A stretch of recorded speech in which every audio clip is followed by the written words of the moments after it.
काली नजर। माँ, माँ। अरे क्या माँ माँ कर रहा है? बकरी का बच्चा है क्या? अरे माँ, मजाक छोड़ो। मुझे फाइनली वो मेन चौराहे वाली दुकान मिल गई है। अब देखना, आपका बेटा दुगनी स्पीड से पैसा कमाएगा। उफ़ो, ये क्या? मेरी ऑनलाइन मेकअप क्लास चल रही है। इतनी जोर से क्यों बोल रहे हो आप दोनों? अरे मेरी धर्म पत्नी जी, मेकअप क्लास बाद में करना। वो चौराहे वाली दुकान मिल गई है हमको। अरे वाह! रुको, मैं अपनी माँ को फोन लगाकर बता देती हूँ। अरे मैं भी अपने रिश्तेदारों को बता देती हूँ। कितनी खुशी की बात है। हाँ हाँ, मैं भी अपने दोस्तों को बता देता हूँ। 1 हफ्ते बाद रजिस्ट्री है। बस, घर में खुशी का मौका था। उन तीनों ने अपने अपने फोन उठाए और लोगों में बात फैलाना शुरू कर दिया। और रही सही कसर, श्वेता बहू ने अपने पड़ोस में सबको बताकर कर दी। अरे वर्मा आंटी, अब हम भी जल्दी कार ले लेंगे। घर का रेनोवेशन होगा और ठाट से रहेंगे हम भी। अरे ऐसा क्या हुआ? लॉटरी बाटरी लग गई है क्या?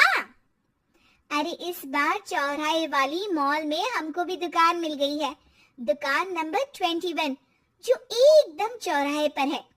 अब ग्राहक बढ़ेंगे तो आमदनी भी बढ़ेगी ही ना। अरे वाह, कितनी खुशी की बात है। मैं बहुत खुश हूँ तुम्हें इतना खुश देख के। बाकी एक बात कहूँ, सबको मत बताते फिरना। किसी की नजर लग जाएगी तो खुशी की खबर वापस लौट जाएगी। हैं? ऐसे थोड़ी ना होता है। अब डरा रही हूँ। अरे सही कह रही हूँ, काली नजर कहते हैं इस चीज को। जब आप किसी को कुछ बताओ और वो काम बिगड़ जाए। अरे लेकिन मैं तो। तुमने सबको बता दिया ना? हाँ, फोन लगा लगा के। अब बच के रहना, काली नजर बड़ी खतरनाक होती है। श्वेता इतनी खुश रहती है कि वो वर्मा आंटी की बात पर ध्यान ही नहीं देती, जबकि पड़ोस में और भी लोगों से खुशी की खबर शेयर करती रहती है। अगले दिन राजेश बहुत दुखी होकर घर आता है। अरे बेटा, क्या हुआ? मुंह क्यों सूजा हुआ है? मधुमक्खी ने काट लिया क्या? माँ, वो दुकान किसी और के पास चली गई। किसी ने ज्यादा भाव लगा दिया। अरे पर बात तो आपसे हुई थी ना उस दुकान वाले की।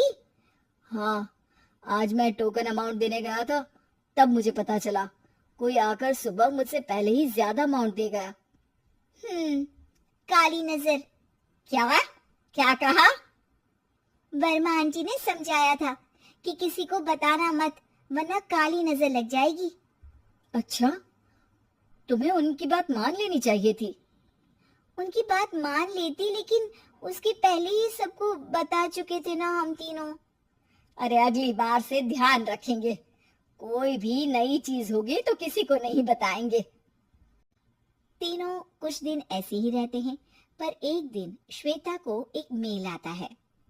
राजेश, मेरा ऑनलाइन मेकअप कोर्स कंप्लीट हो गया। अब मैं खुद का पार्लर खोल सकती हूँ। अरे वाह, अपने मोहल्ले में ही खोलते हैं। ये जो घर के सामने दुकान है ना, वहीं।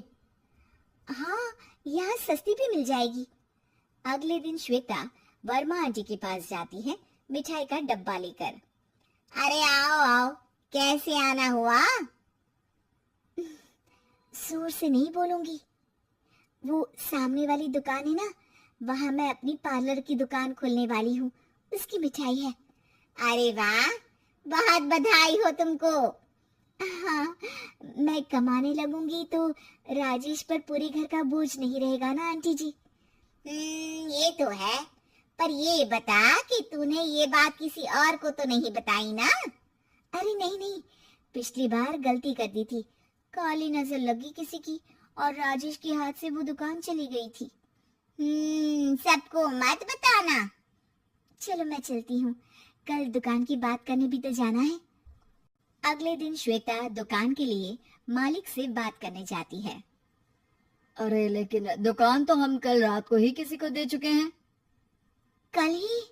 हाँ, कल ही। 2 दिन बाद कोई यहाँ पार्लर भी खोल लेगा। अब कहीं और दुकान देख लीजिए। अरे पर हमको भी तो पार्लर ही खोलना था। हाँ भाई, एक ही दुकान है, आधी आधी तो नहीं दे सकता ना मैं।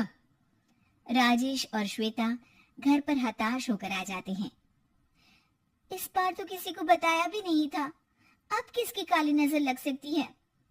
सुनो, तुमने माँ को बताया था क्या?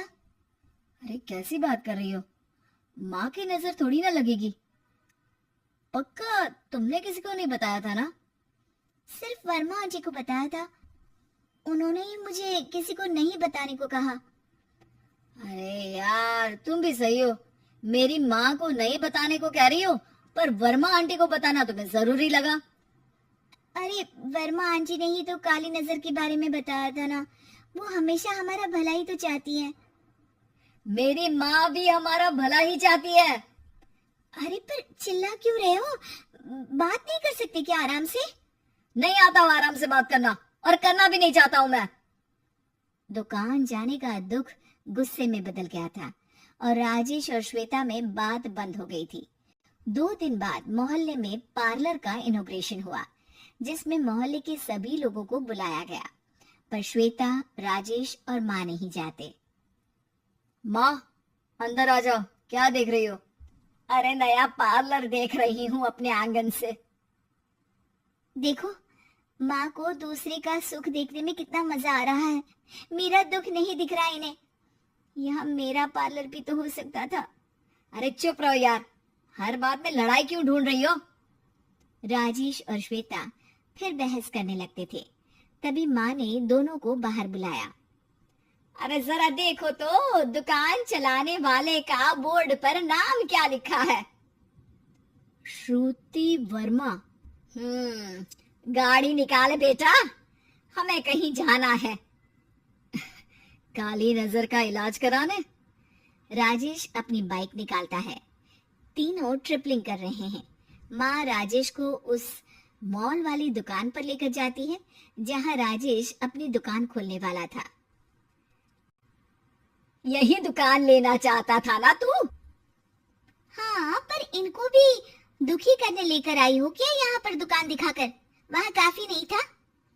अरे श्वेता, थोड़ा सब्र रख, अभी पता चलेगा कि हम यहाँ क्यों आए हैं। बता, इस दुकान चलाने वाले का नाम क्या है? अनुपम वर्मा। कुछ समझ में आया? वो दुकान वाली श्रुति वर्मा, ये दुकान वाला अनुपम वर्मा, और हमारे पड़ोस में हमने उस दुकानों के बारे में बताया किसको था? अब वर्मा आंटी को। मतलब वर्मा आंटी ही हमारा काम बिगाड़ रही है? नहीं नहीं, ऐसा नहीं हो सकता, ये बस इत्तेफाक है। राजेश अपना फोन निकालता है और श्रुति वर्मा और अनुपम वर्मा के नाम फेसबुक पर सर्च करता है, जहां ये दोनों ही वर्मा आंटी के रिश्तेदार होते हैं। श्वेता को समझ में आ जाता है कि वर्मा आंटी की ही नजर काली नजर है। अब क्या करना है?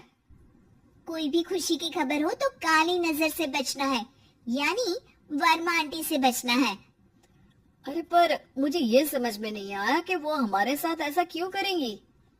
अरे बेटा, एक सीख है, दूर के आदमी को आपकी तरक्की से कम परेशानी होगी, पड़ोसी को ज्यादा। दोनों माँ की बात में हामी भरते हैं और अगला काम चुपचाप करने की कसम खाते हैं, ताकि आगे से वर्मा आंटी कोई काम ना बिगाड़ सके।